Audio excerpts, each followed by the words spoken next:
Pierre-Yves Gomez. Bonjour Philippe. Pierre-Yves Gomez, professeur émérite de Lyon Business School. Donc, bravo pour votre retraite. Voilà, que l'on espère, que l'on sait, qui sera très très active. Fondateur de l'Institut français du gouvernement des entreprises à Lyon.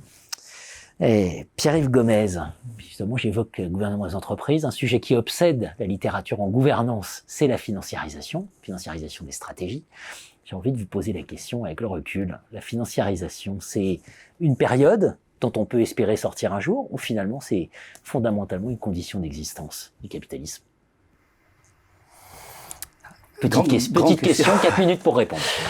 Voilà, petite question, comme vous dites. Alors, d'abord, peut-être pour rappeler la financiarisation, donc, telle que j'essaie de la décrire dans mes ouvrages, c'est cette période historique très particulière qui naît à la fin des années 70 et qui se termine à la fin des années 2000. Voilà. Avec la crise de 2008, qui se termine en tant que financiarisation pure. Et en quoi elle consiste?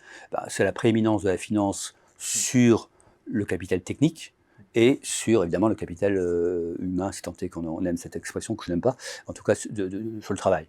C'est-à-dire qu'en fait, la finance va imposer ses modes de conduite, ses objectifs, son projet à l'ensemble de l'appareil économique. Et ça vient d'où? Très simplement, ça vient du fait que l'épargne, l'intermédiation de l'épargne, donc l'épargne et l'investissement, c'est longtemps fait. Pendant les 30 glorieuses, se faisait par les banques, des intermédiations, et sur les marchés financiers. Marchés financiers ne voulons pas dire des milliers, des millions d'acteurs, des fonds d'investissement qui remplacent les banques, qui sont d'ailleurs souvent possédés par les banques, enfin en lien avec les banques. Et donc on a un changement, non pas tant d'acteurs, du nombre d'acteurs, que de la modalité d'action.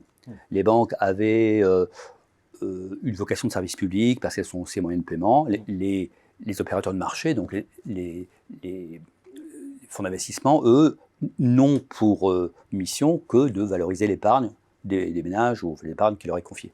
Donc ça a changé considérablement la manière de comprendre ce que c'est que le revenu de l'épargne, de le réaliser, donc les organisations, enfin tout ce qu'on connaît, cette transformation énorme du capitalisme entre 1980 et 2000, qu'on a appelé néolibéralisme, qu'on voudra. Ça c'est la crème idéologique pour l'accompagner. Mais en fait, le fond, c'est la nouvelle intermédiation de l'épargne et donc de la finance. Et la prééminence de la finance. Alors, parce que c'est une question très grave, est-ce que c'est une période historique et donc on pourrait en sortir et finalement trouver une autre période? Ou est-ce que c'est constitutionnel? Vous-même, vous la datez d'ailleurs à 2008, point de bascule, voilà. Fin de la financiarisation. Alors, fin de la financiarisation comme pure, j'entends. Les effets vont continuer de se faire sentir, mais à partir de 2008, commence une période que j'appelle la sociétalisation, où la société va prendre le dessus sur la finance pour imposer son projet, ses règles de conduite, mais on aura sans doute un moment pour en reparler. Si on en reste à la financiarisation, donc une question qui est récurrente, c'est est-ce qu'au fond, le capitalisme n'est pas par nature financiarisé? Dans le lien entre argent, monnaie, argent, chez Marx, par exemple, AMA, le fameux modèle, c'est l'argent qui prend le dessus. Et c'était déjà chez Aristote, puisque Marx fait référence à Aristote, la crématistique, c'est le fait que l'argent l'emporte finalement sur les marchandises. Est-ce que ça, c'est pas le propre même du capitalisme? Personnellement, je ne le crois pas. Ou alors, ça écrase trop le capitalisme. Ça en fait une sorte de petit modèle AMA, enfin, qui chez Marx, c'est une petite partie de la compréhension du capitalisme. Évidemment, les modalités de déploiement du capitalisme sont multiples, et une des modalités, ça a été dans les années 80, cette transformation de l'épargne du public, l'épargne des ménages, des retraités, enfin des futurs retraités essentiellement, c'est de là que c'est parti en fait.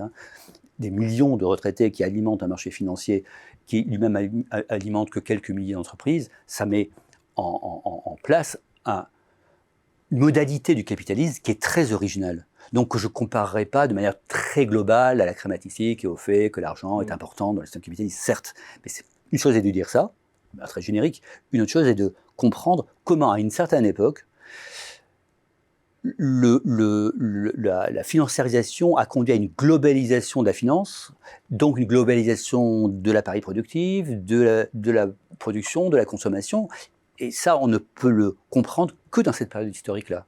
Donc, pour répondre à votre question d'agrégation, si je comprends bien, oui, bien sûr que le rapport entre finance et économie réelle, c'est dans le capitalisme, bien sûr, génériquement, mais la financiarisation telle que nous l'avons vécue, telle que nous continuons de vivre les conséquences, elle est datée et elle est située par les États-Unis, en Occident, et va s'étendre aux pays qui vont émerger du fait de la financiarisation, d'ailleurs, parce qu'il y a beaucoup de capitaux qui vont aller s'investir là. Et donc, c'est une période historique. C'est une période historique, donc à suivre la suivante. Merci Pierre-Yves Gomez. Merci à vous.